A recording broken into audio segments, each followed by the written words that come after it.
পয়লা জানুয়ারি থেকে দেশ জুড়ে টানা রেশন ধর্মঘটের হুঁশিয়ারি দিল রেশন ডিলারদের জীবন ও জীবিকা পুরো সংশয়। এবার গরিব মানুষের জন্য দুঃখের খবর সামনে এলো। নতুন বছরের শুরুতেই রেশন ডিলাররা ধর্মঘটে যাওয়ার সিদ্ধান্ত নিয়েছেন।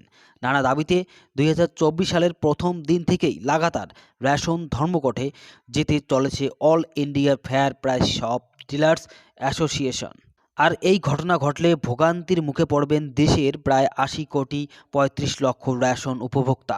গরিব মানুষের ভরসা এই রেশন, বিনামূল্যে এবং কয়েকটি জিনিস কম দামে তারা পেয়ে থাকেন। কিন্তু এই ধর্মঘট যদি হয় তাহলে তা কপালে ভাঁজ ফেলবে প্রান্তিক গরিব মানুষজনদের। এদিকে করোনা ভাইরাসের সময় থেকেই দেশের রেশন ডিলাররা কমিশন বৃদ্ধির দাবি জানিয়ে আসছেন, তাতে কোনো সমাধান হয়নি। রেশনে 1 কুইন্টাল চাল বা গম এখন গ্রাহকদের হাতে তুলে দিয়ে ডিলাররা এখন 95 অর্থাৎ 95 টাকা কমিশন পান।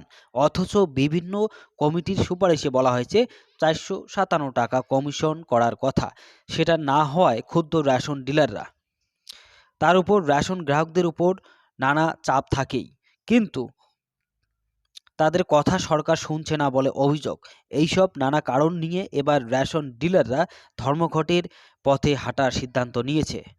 অন্যদিকে রেশন ডিলারদের কোনো সুপারিশ কার্যকর করেনি কেন্দ্রীয় সরকার বলে অভিযোগ। ইপস মেশিনের স্টক নিয়ে নানা সমস্যা রয়েছে বলেও অভিযোগ। প্রত্যেক মাসের শুরুতে বরাদ্দ তালিকা ইপস পদ্ধতিতে তালিকা আকারে প্রকাশ করা হচ্ছে, অথচ তা ডিলারের কাছে পৌঁছেতেই পারছে না।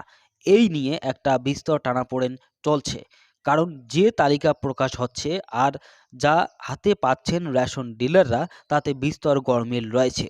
এমনকি এই কারণে ডিলার গ্রাহকদের মধ্যে সম্পর্ক খারাপ হতে যাচ্ছে বা হচ্ছে।